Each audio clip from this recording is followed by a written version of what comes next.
Assalamualaikum warahmatullahi wabarakatuh. Nama saya Raditya Rizky Pratama dari Program Studi Teknologi Rekayasa Otomasi Fakultas Sekolah Vokasi Universitas Diponegoro. Di pada video kali ini aku mau ngenalin teman-teman tentang C++ level 1 dan 2, yakni seputar variabel, tipe data, kemudian konstanta, kemudian kita bakal demonstrasi array dan standar standar vektor, jadi vektor, kemudian input menggunakan Muranchi dan getLine, kemudian membuat fungsi sederhana dengan parameter dan return, kemudian menjelaskan skop variabel lokal dan global, kemudian menggunakan komentar yang baik untuk kode yang rapi dan mudah dipahami, kemudian menjelaskan penggunaan namespace standar dan alternatifnya, serta menyajikan latihan yakni konversi suhu, kalkulator, dan pengelolaan data mahasiswa. Gitu teman-teman. Yuk langsung aja kita lanjut ke materi pertama, yakni variabel, tipe data, dan konstanta. Oke. Jadi sebelum itu kita bakal ngulas lagi apa itu C++. Jadi C++ merupakan bahasa pemrograman yang berkinerja tinggi dan serbaguna yang dikembangkan sebagai ekstensi dari bahasa C. Keunggulan utamanya adalah pengenalan pemrograman berorientasi project atau OOP yang mengubah cara pengembangan perangkat lunak dengan menjadikannya lebih terstruktur, modular, dan efisien untuk proyek yang kompleks. Di sini adalah struktur dasar dari program C++ ini, teman-teman. Jadi bisa dilihat. Nah, ini nanti inputnya adalah hello world ini. Memang sedikit lebih ribet daripada Python yang kita pelajari di video sebelum-sebelumnya ya. Oke, lanjut ke variabel. Jadi variabel ini apa sih? Variabel adalah wadah yang digunakan untuk menyimpan data di dalam program. Jadi format penulisannya gimana? Format penulisannya adalah seperti ini. Nah, contohnya bagaimana? Contohnya seperti ini. Begitu teman-teman. Lanjut ke tipe data C. Jadi tipe data di C ini ada 1, 2, 3, 4, 5, 6. Ada 6 macam ya teman-teman. Yang pertama integer, yakni bilangan bulat, contohnya 10. Kemudian float, yakni bilangan desimal yang presisinya rendah, misal 3,14. Kemudian double, yakni bilangan desimal yang presisinya tinggi. Kemudian char, yakni satu karakter, misal A, ini dihitung satu karakter. Kemudian string, yakni kumpulan karakter, misal di sini hello. Kemudian bool, yakni nilai logika yang berisi true atau false. Contohnya di sini adalah true, teman-teman. Lanjut ke konstanta. Konstanta ini apa sih? Jadi konstanta adalah variabel yang nilainya tidak dapat berubah, gitu teman-teman. Di sini adalah contoh dari konstanta itu sendiri. Nah,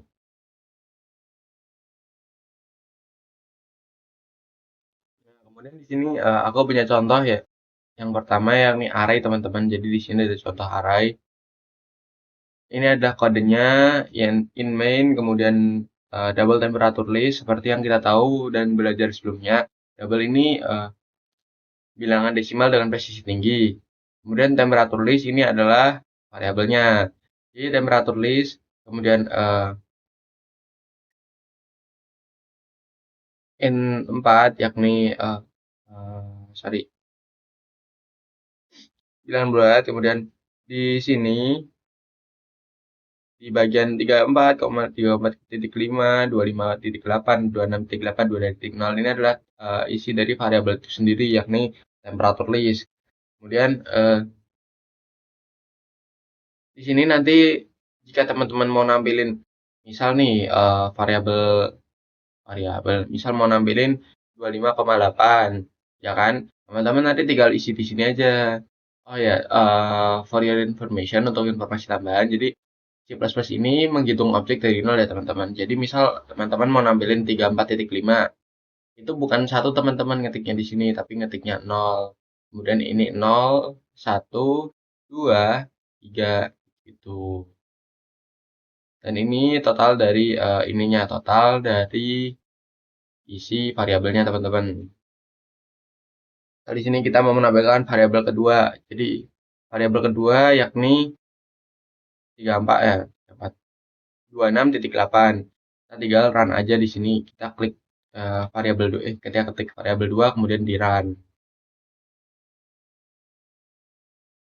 maka di sini akan muncul 26.8 sesuai variabel ini. Kemudian gimana caranya kalau misal mau ganti data? Jadi misal teman-teman mau ganti data di variabel 2 nih, yakni 26.8. Teman-teman ketik aja di sini temperatur list, kemudian isi variabel berapa yang mau diganti, kemudian isi dengan data yang ingin diganti gitu.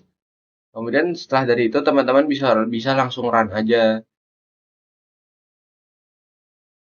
Maka di sini otomatis akan terganti dengan variabel baru yakni 27 yang menggantikan 26.8. Gitu teman-teman. Oke. Kemudian di sini saya punya vektor program yang udah include dengan std vektor. Di sini misal in main kemudian double temperature range overall sama teman-teman. Yang diubah yang mana? Yang diubah adalah ini. Ini diubah sampai ke bawah-bawah sini. Nah, jadi fungsinya apa? Fungsinya untuk mengganti data yang ada di sini. Misalnya di sini kan aku masukin tiga variabel 0, 1, 2. Kemudian di sini aku ubah nih temperatur saat 1 kemudian 30.7 ya kan. Nah, maka di sini nanti yang tampil adalah seperti ini. Gitu teman-teman. Oke, lanjut. Kita langsung aja demo. Nah, di sini kan 25,8. Di sini 26,8 ada, 34,5 ada. Nah, di sini yang berubah banyak. Yang berubah adalah angka di 25.8 ini menjadi 30.7 ini. Gitu teman-teman. Apa di sini variabel namanya beda? Variabel namanya beda dikarenakan di sini kan udah ada temperatur list nih. Di sini aku pakai nama dengan temperatures.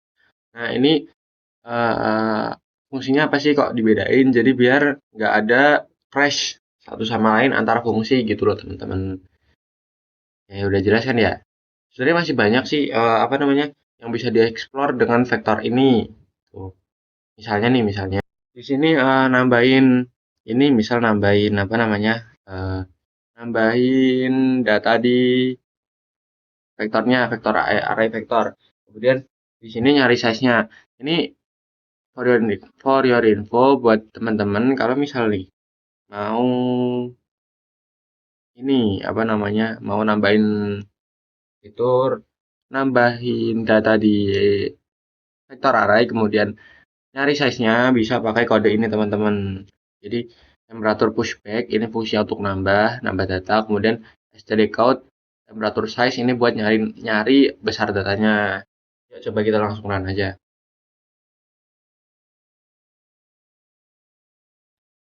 Nah, di sini bakal langsung nambahin datanya nih, misal di sini 26,8, 34.5, 30.7, kemudian ada tambahan kan 17.4 ini. Karena kita gak nyertain, berarti ini teman-teman pokoknya tuh data si 17.4 ini udah kehitung dan size-nya muncul di sini. Jadi size vektor array-nya ada 4 data gitu teman-teman. Oke. Kemudian di sini ada kode cin yakni begini. Jadi kodenya begini. Ini adalah input username, in main, kemudian std string. Kodenya bisa dibaca sendiri ya teman-teman. Kemudian kalau di run gimana? Kalau di run bakal jadi seperti ini.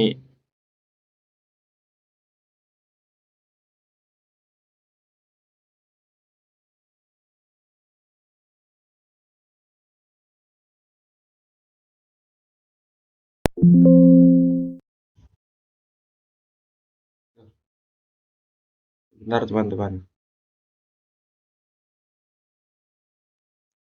Ini jadi setelah saya pelajari teman-teman, ternyata memang cara kerja programnya begitu ya. Jadi begitu diinputkan ini kemudian std string username, kita kan disuruh input username nih. Nah, ini programnya udah selesai. Kemudian di sini saya udah input username Raditya di sini. Kemudian ketika saya klik enter maka program kembali ke ini, ke tulisan ini, yang mengartikan program sudah selesai. Kenapa nggak ada perintah lain? Karena nggak ada perintah stdcode dan seterusnya yang berfungsi untuk mencetak username saya, begitu teman-teman. Mungkin bisa kita ulangi lagi ya programnya. Jadi ketika di run, maka di sini sudah langsung program tidak ada apa namanya, tidak ada program lanjutan setelah sebelum saya mengetikkan nama saya. Maka di sini program sudah selesai dan ini yang diharapkan dari si program tersebut, yakni mengetahui nama saya gitu.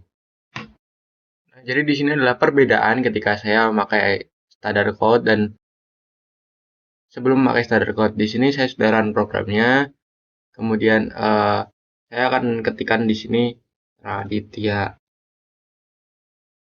Kemudian saya klik enter, maka program akan menampilkan Raditya. Begitu teman-teman. Kan di sini kita ini ya nggak punya informasi apa-apa ya. Jadi ya program cuma jalan gitu aja, gitu teman-teman. Oke, di sini saya menambahkan sebuah kode baru, yakni std code, kemudian siapa namamu, ya, yang bertujuan untuk program ini menanyakan nama kepada saya gitu. Nah, di sini si program akan si program akan bertanya pada saya siapa namamu, maka di sini saya jawab Raditya. Nah, di sini akan muncul Raditya, begitu teman-teman. Oke, di sini untuk kode ini bebas ya. Di sini kan saya pakai string, kemudian teman-teman bisa pakai integer atau boolean atau apapun itu sesuai dengan tipe variabel yang ingin teman-teman masukkan. Gitu teman-teman. Oke, di sini ada tambahan dari program saya. Ini nah ini di sini bisa masukin nama, bisa masukin umur, kemudian nanti si program bakal bilang halo, lalu kita berusia berapa, si program bakal tahu. Oke, langsung aja di run.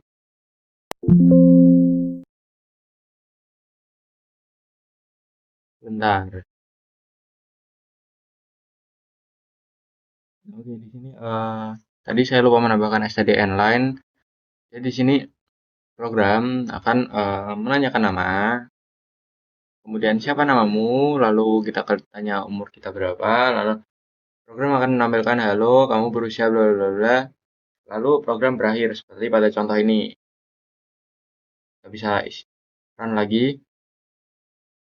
Di sini program menanyakan nama kita.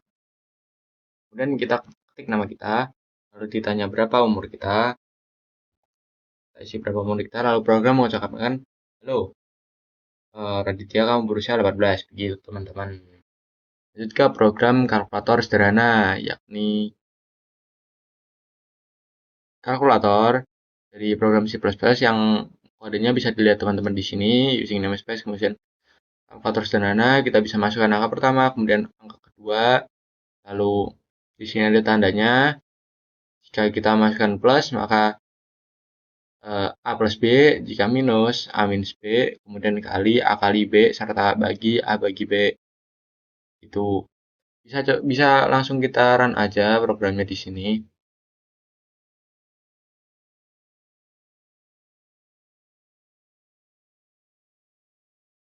Sabar. Oke, kita bisa langsung aja run programnya. Jadi di sini, kemudian kita pilih yang ini. Lalu di sini akan muncul masukkan angka pertama. Nah, misal angka pertama 2. Kemudian operatornya misal plus. Angka keduanya 5. Maka akan muncul hasilnya 7 di sini, teman-teman. Begitu juga jika dengan minus, kali, atau bagi, maka hasilnya akan muncul langsung di sini. Jadi kita tinggal masukkan angka pertama, kemudian tanda pembagian, tanda pengoperasian, kemudian angka kedua, lalu muncul hasil. Tuh teman-teman. Kemudian di sini saya juga akan menjelaskan beda variabel lokal dan variabel global beserta contohnya teman-teman. Jadi di sini akan saya tampilkan. Nah, ini adalah variabel global. Jadi apa sih variabel global itu? Nah, variabel global adalah variabel yang dideklarasikan di luar fungsi manapun dan biasanya berada di bagian atas file kode. karakteristik utamanya yakni lingkup yang dapat diakses, dibaca, dan diubah dari fungsi maupun dalam program, dari fungsi manapun dalam program. Kemudian variabel global dibuat saat program dimulai dan tetap ada selama program berjalan. Lalu, jika tidak diinisialisasi secara eksplisit, variabel global akan secara otomatis diinisialisasikan ke nol, misalnya int ke nol, bool ke false, dan lain sebagainya, teman-teman. Di sini adalah contoh dari variabel global itu sendiri. Ini adalah contoh variabel global, yakni variabel globalnya di sini 100. Kemudian add score, in point, variabel global, total score, dan lain sebagainya, bla bla. Kemudian di sini karena di sini ditambah 50, maka output skornya yakni 150. Skor awalnya 100, kemudian ditambah 50, jadi 150. Begitu, teman-teman. Kemudian di sini ada variabel lokal. Nah, variabel lokal itu apa sih? Jadi, variabel lokal adalah variabel yang dideklarasikan di dalam sebuah blok kode, seperti di dalam fungsi, di dalam loop, misal for atau while, atau di dalam pernyataan kondisional seperti if.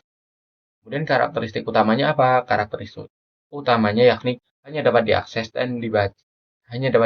dibaca, dan diubah di dalam blok kode tempat ia dideklarasikan. Kemudian variabel ini tidak dikenali di luar blok tersebut. Kemudian variabel lokal dibuat saat program memasuki blok kode tersebut dan dihancurkan saat program keluar dari blok kode itu. Kemudian variabel lokal tidak diinisialisasikan secara otomatis. Dan kita harus memberinya nilai awal. Jika tidak, nilainya akan menjadi sampah atau garbage value. Gitu. Di sini ada dua contoh variabel lokal, yakni variabel lokal yang ada dalam fungsi seperti ini. Kemudian di sini ada contoh variabel lokal yang ada di dalam blok, misal if atau loop. Tuh, ini adalah fungsinya. Kurang lebih begitu, teman-teman. Oke. Kemudian di sini saya punya fungsi sederhana, fungsi void dan fungsi return di VS Code saya. Bentar, saya masukkan VS Code saya. Nah, ini adalah fungsi yang ada di VS Code saya. Jadi di sini kita punya fungsi, sebentar saya hapus dulu. Jadi di sini kita punya fungsi void yang ini say hello, string, name, username. Jadi komputer nanti akan berkata hello, say hello, kamu 34 tahun gitu. Kemudian ada lagi fungsi return, yakni mengembalikan angka ke kali 3. Jadi misal return number kali 3, di sini print triple number. Triple numbernya 4, kemudian return numbernya 3, jadi 4 kali 3. Maka komputer akan mengembalikan angka tersebut ke kita gitu. Jadi hasilnya berapa sih? Nah, begitu. Langsung aja kita run programnya.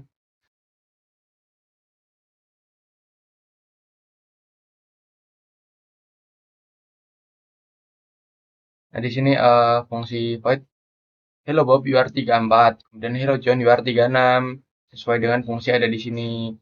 Nah, fungsi ini untuk for your information atau informasi tambahan. Jadi, kita jangan sampai kebalik waktu naruh variabelnya. Ini misal variabel nama, kemudian variabel di sini ada variabel umur.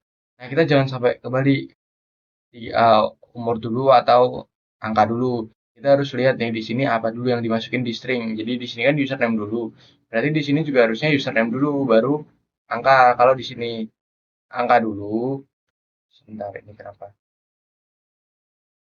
Kalau di sini angka dulu, kemudian baru username, maka kita harus memasukkan angka dulu baru username gitu teman-teman. Kemudian di sini seperti yang udah aku jelaskan tadi fungsi return. Jadi 3 kali 4, 4 kali 3 maka akan muncul hasilnya di sini. Jadi komputer atau program akan mengembalikan hasil ke kita gitu teman-teman. Ini hasilnya 12. Oke. Jadi lokal variabel dan scope variabel juga udah aku jelasin. Kalau buat yang lupa mungkin aku ini lagi ya teman-teman. Aku tampilin lagi.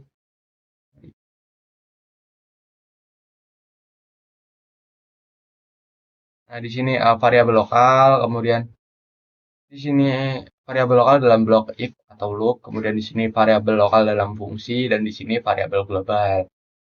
Ini beserta contoh-contohnya teman-teman. Mungkin bisa di pause-pause aja buat lihat contoh kodenya. Dan ini. Oke. Oke, di sini kita bakal lanjut membahas cara menggunakan komentar yang baik untuk kode biar rapi dan mudah dipahami. Kemudian menjelaskan penggunaan namespace standar dan alternatifnya. Jadi di sini apa namanya? Saya sudah punya PowerPoint, yakni cara agar penggunaan komentar yang baik dan biar program tuh mudah dibaca gitu. Jadi apa sih komentar itu? Komentar adalah teks yang dimasukkan ke dalam kode tetapi diabaikan oleh compiler atau penerjemah kode. Tujuannya apa? Tujuannya adalah untuk menjelaskan kode kepada programan lain atau diri Anda sendiri di masa depan atau diri kita sendiri nih. Kemudian komentar yang efektif ini membuat kode rapi dan mudah dipahami. Ada dua jenis komentar, yakni komentar baris tunggal atau single line comments, kemudian komentar multibaris atau multi line comments. Masuk ke komentar baris tunggal. Jadi komentar ini hanya berlaku untuk satu baris. Kemudian sintaks dimulai dengan dua garis miring. Penggunaan ideal untuk menjelaskan baris kode tertentu akan membuat catatan singkat. Misal di sini nih ada bisa dibaca ya di sini mendeklarasikan dan menginisialisasi variabel usia. Ini adalah contoh dari komentar baris tunggal atau single line comment. Dan ini adalah komentar yang menempati satu baris penuh. Nah, ini juga sama ini. Tuh. Nah, masuk ke komentar baris multibaris atau multiline comment. Ya, ini yaitu komentar yang dapat menjangkau beberapa baris. Misal sintaksnya dimulai dengan garis miring, kemudian bintang, dan diakhiri dengan bintang, kemudian garis miring. Penggunaannya yang ideal untuk membuat blok deskripsi panjang seperti mendokumentasi tujuan kompleks dari sebuah fungsi. Misal di sini adalah contoh dari multiline comment. Di sini bisa dibaca komentarnya adalah fungsi ini dirancang untuk menghitung hasil perkalian 3 dari sebuah angka. Digunakan di modul perhitungan skor. Ini adalah contoh multiline comments. Kemudian masuk ke penggunaan namespace dan alternatifnya. Jadi dalam C++, namespace adalah mekanisme yang digunakan untuk melambangkan entitas seperti fungsi, kelas, atau variabel di bawah satu nama. Nah, tujuan utamanya adalah mencegah konflik nama atau name collision ketika kode menggunakan banyak pustaka atau komponen yang mungkin memiliki nama fungsi yang sama. Kemudian semua fitur standar C++ ini seperti count, chain, string, vector didefinisikan di dalam namespace std atau standar. Kemudian cara menggunakan std. Jadi cara yang paling aman dan disarankan untuk menggunakan entitas dari namespace std adalah dengan menggunakan operator scope resolution. Ini seperti ini. Jadi titik dua tapi dua kali teman-teman. Nah, ini membuat kode sangat jelas dan spesifik. Jadi di sini contohnya std.2.2 string name Budi, std.2.2 code hello name stdn dan lain sebagainya. Kemudian di sini ada alternatif penggunaan namespace std. Jadi alternatif utama adalah menggunakan directive using untuk menghindari penulisan std berulang kali. Nah, ini adalah cara yang paling umum tetapi paling berisiko. Deklarasi ini mengimpor semua nama dari namespace std ke lingkup global atau lingkup di mana saja yang dideklarasikan. Kelebihannya apa? Kelebihannya kode menjadi lebih singkat. Jadi kita tinggal nulis code, kemudian daripada kita nulis std.2 code. Ini kan makin singkat nih teman-teman. Tuh. Kemudian kekurangannya apa? Kekurangannya jika kita menggunakan pustaka lain yang memiliki fungsi bernama code atau string, compiler tidak akan tahu nih mana yang kita maksud, yang bisa menyebabkan konflik nama atau collision.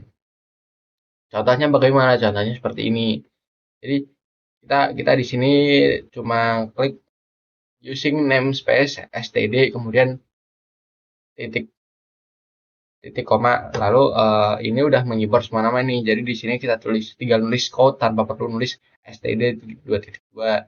Kita tinggal nulis string tanpa perlu std 2.2 gitu teman-teman. Nah, di sini juga aku bakal mau demoin lagi nih program konversi suhu, kemudian kalkulator yang tadi udah kita demoin ya sebenarnya, dan pengelolaan data mahasiswa, pengolahan data mahasiswa begitu. Oke,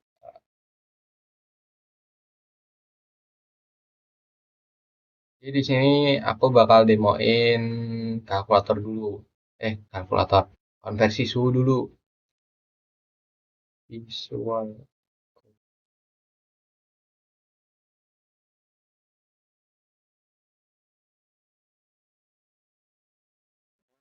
Nah, aku udah punya konversi suhu. Jadi kita tinggal konversi aja nih, kita tinggal run programnya. Jadi di sini kita run, kemudian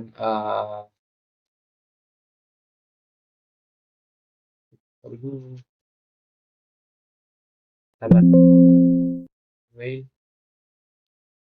Nah, konversi suhu. Jadi kita tinggal milih nih Celsius ke Fahrenheit atau Fahrenheit ke Celsius. Misal kita milih Celsius nih, kita Celsius ke Fahrenheit. Kita pilih satu, kemudian suhu dalam Celsiusnya berapa? Misal suhu dalam Celsiusnya 37 derajat, 36 derajat. Lalu enter aja. Maka di sini dia bakal langsung konversi ke Fahrenheit. Jadi dalam Fahrenheit 36 derajat ternyata 96,8 derajat Fahrenheit. Ini 36 derajat Celcius ya teman-teman. Masuk ke kalkulator. Nah, kita juga bakal run nih si kalkulator ini gitu. Kita bakal run di sini. Jadi angka pertamanya berapa? Misal angka pertamanya tadi 16. Kemudian bakal ditambah sama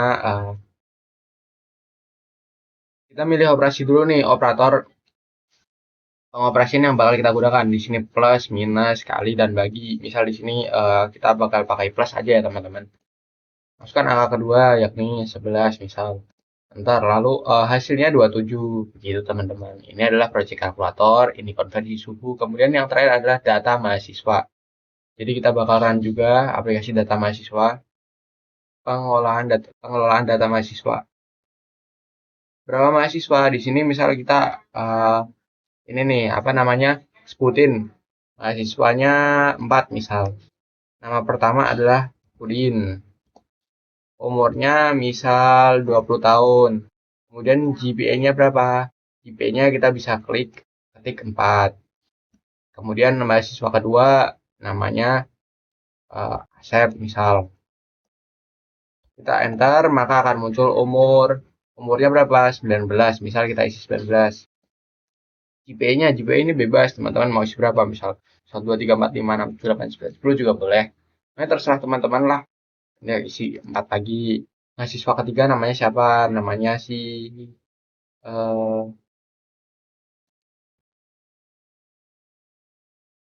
Adi misal.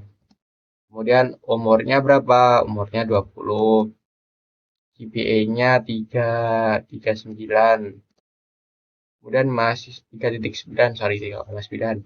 Mahasiswa keempat namanya itu misal. Umurnya berapa? Umurnya misal 18. GPA-nya misal 7 wes. 7 atau 8 wes. Drastis banget ya. Misal di sini 38 lah. 8. Ntar, nah maka di sini akan muncul langsung data mahasiswanya. Jadi di sini kita masukkan 4 orang mahasiswa, Udin, Asep, Adi, dan Rido, kemudian masing-masing umurnya, lalu GPA-nya berapa. Di sini ada, itu teman-teman bisa dilihat di output sini ya. Oke, mungkin cukup segitu saja video dari saya. Assalamualaikum warahmatullahi wabarakatuh.